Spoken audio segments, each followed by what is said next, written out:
ფინანსური განათლების ეროვნული სტრატეგიის 2026 წლის სამოქმედო გეგმა ცნობილია საქართველოს ეროვნულ ბანკში ფინანსური განათლების ეროვნული სტრატეგიის მართვის კომიტეტის მიათეს ხდომა გაიმართა, სადაც შეაჯამეს გასული წლის საქმიანობის შედეგები და განიხილეს 2026 წლის მთავარი აქცენტები, არსებული გამოწვევები და შესაძლებლობები. ფინანსური განათლება ეროვნული ბანკის ერთ-ერთ პრიორიტეტულ მიმართულებას წარმოადგენს. SEB-მა ქვეყანაში ფინანსური განათლების ამაღლების მიზნით ფინანსური განათლების ეროვნული სტრატეგიის პირველი ვერსია 2016 წელს დაამტკიცა, 2023 წელს კი დაგროვილი გამოცდილებისა და გამოწვევების ფონზე განახლებული ვერსიაც მიიღო. რა პროექტები განხორციელდა ამ დრომდე, რამდენად არის შეცვლილი საერთო სურათი ფინანსური განათლებისა და ცნობიერების ამაღლების კუთხით ქვეყანაში და როგორია მიმდინარე წლის გეგმები მიღწეულ შედეგებზე, სიახლეებსა და 2026 სამოქმედო გეგმაზე ვრცლად თინათინ გუჯაბიძესთან ფინანსური განათლებისა და სტრატეგიული განვითარების დეპარტამენტის მთავარ სპეციალისტთან ვაგრძელებთ საუბარს. თინათინ მოგესალმებით, მადლობა სტუმრობისთვის. ძალიან მნიშვნელოვან თემაზე უნდა ვისაუბროთ. და მოდით დავიწყოთ გასული წლის შეჯამებით 2025 წელს თუ რა აქტივობები განხორციელდა, საკმაოდ ბევრი პროექტი განახორციელეთ გასული წლის განმავლობაში, გამოვყოთ ყველაზე მნიშვნელოვანი მიღწევები გასულ წელს. მოგესალმებით, მივესალმებით თქვენს მაყურებელს, მადლობა პირველ რიგში მოწვევისთვის.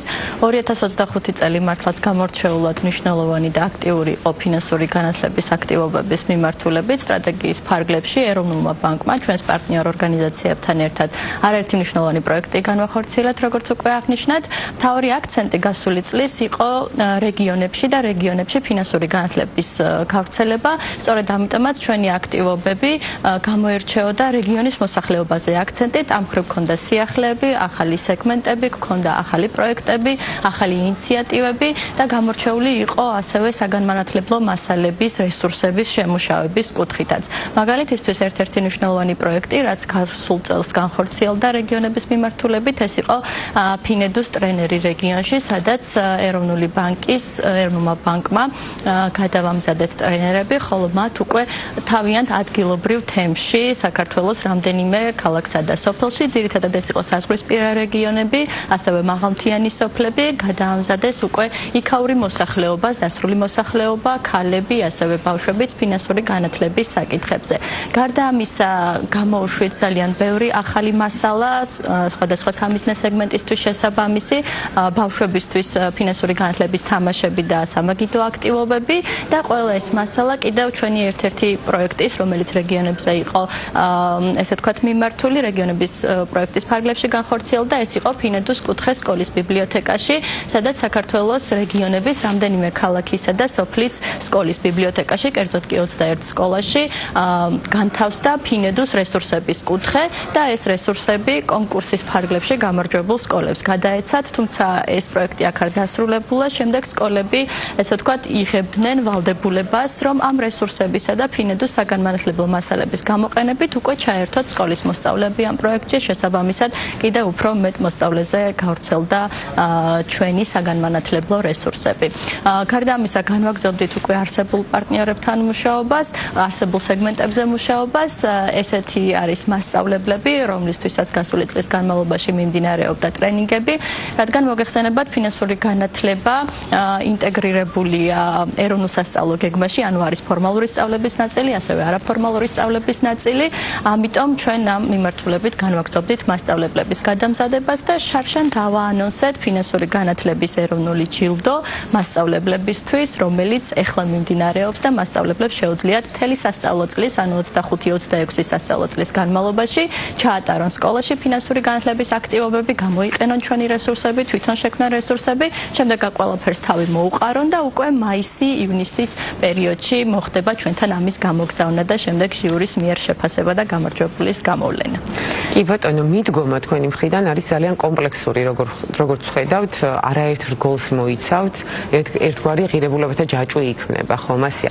მინდა გკითხოთ, სურათი ქვეყანაში ფინანსური განათლების დონის როგორ ფასდება ამ ეტაპისთვის 2016 წლიდან დღემდე, როდესაც შეიქმნა პირველი სტრატეგიის დოკუმენტი. კი ბატონო, ზოგადად ფინანსური განათლების დონე ჩვენთანაც და საუკეთესო პრაქტიკითაც ქვეყნის მასშტაბით კვლევები მიღწევებით ფასდება. ჩვენ რასაც ვიყენებთ, ეს არის ეკონომიკური განვითარებისა და თანამშრომლობის ორგანიზაციის OECD-ს ფინანსური განათლების საერთაშორისო ქსელის, ანუ OECD Infes მეთოდოლოგიას, რომელიც არის დასრულთა ფინანსური განათლების კვლევა. საქართველოს გარდა ტარდება როგორც სამხრეთ-აღმოსავლეთ ევროპის რეგიონის ქვეყნებში, ასევე მსოფლიოს სხვადასხვა ქვეყანაში.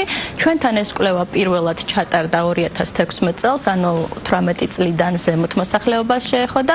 შესაბამისად, პირველად ამ კვლევამ დაგვანახა რა მდგომარეობა იყო ფინანსური განათლების მიმართულებით ქვეყანაში და ამას მოყვა უკვე პირველი ფინანსური განათლების ეროვნული სტრატეგიის შემუშავება. კვლევა განმეორებით 2019-2020 წელს ჩატარდა, ეს არის ბოლო კვლევა ამ მიმართულებით და უკვე მიმდინარე წელს, ანუ 2026-ში კიდევ მიმდინარეობს ახალი კვლევა, რაც გვაჩვენებს წინა კვლევებთან შედარებით ზოგადად ქვეყნის ფინანსური განათლების დონის მაჩვენებლებს. თუმცა გარდა ამ ესეთი მასშტაბური კვლევისა, რა თქმა უნდა, პროექტების ჭრილშიც ხდება შეფასება.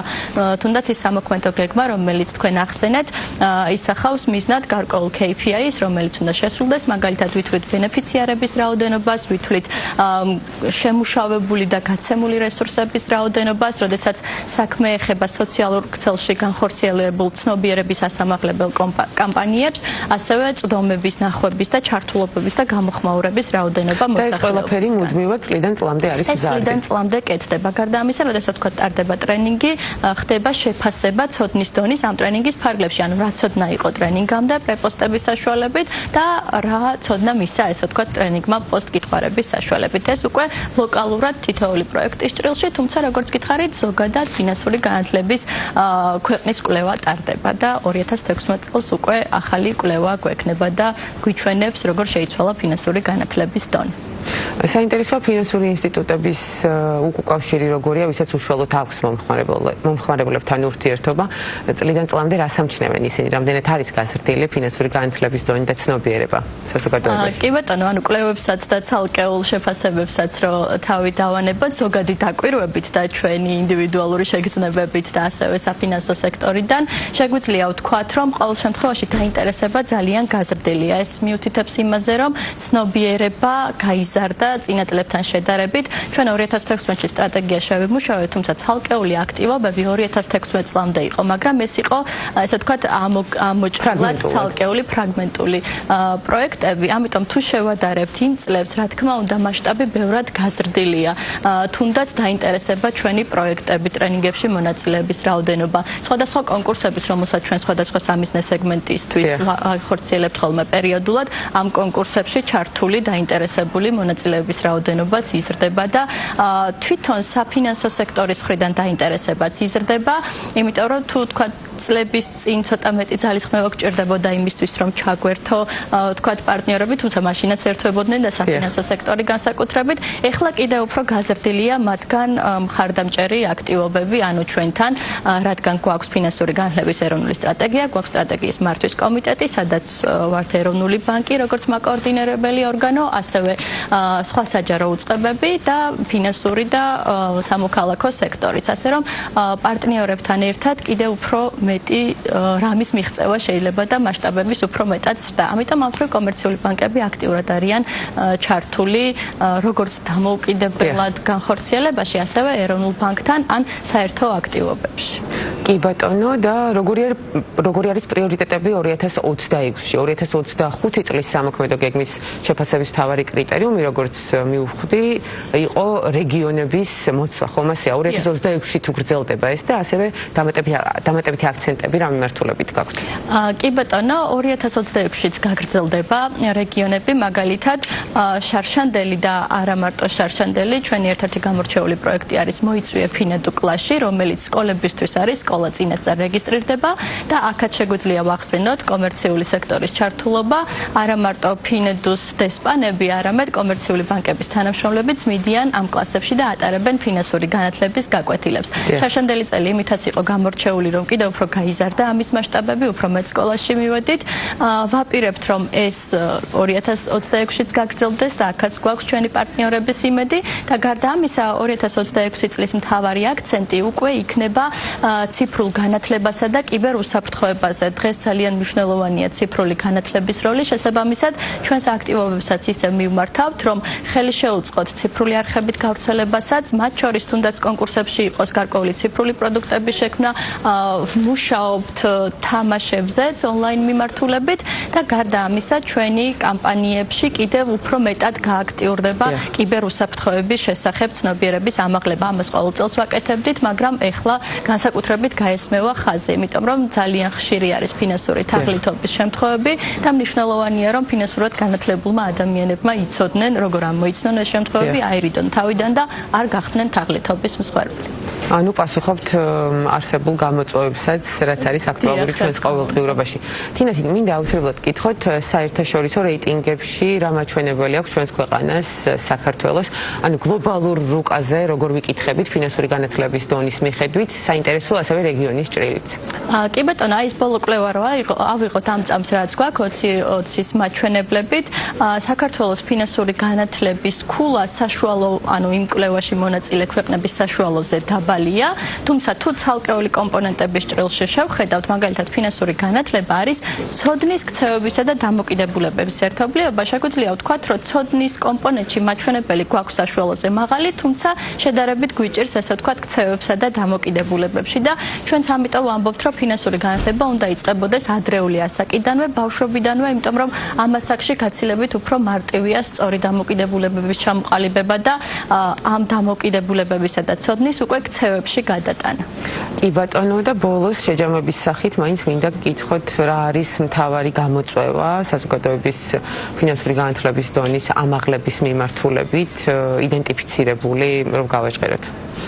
კი ბატონო, გამოწვევები რაც შეიძლება ითქვას და ის გაკვეთილები რაც წარსული გამოცდილებიდან გამომდინარე ვისწავლეთ, არის ალბათ მაინც მასშტაბები.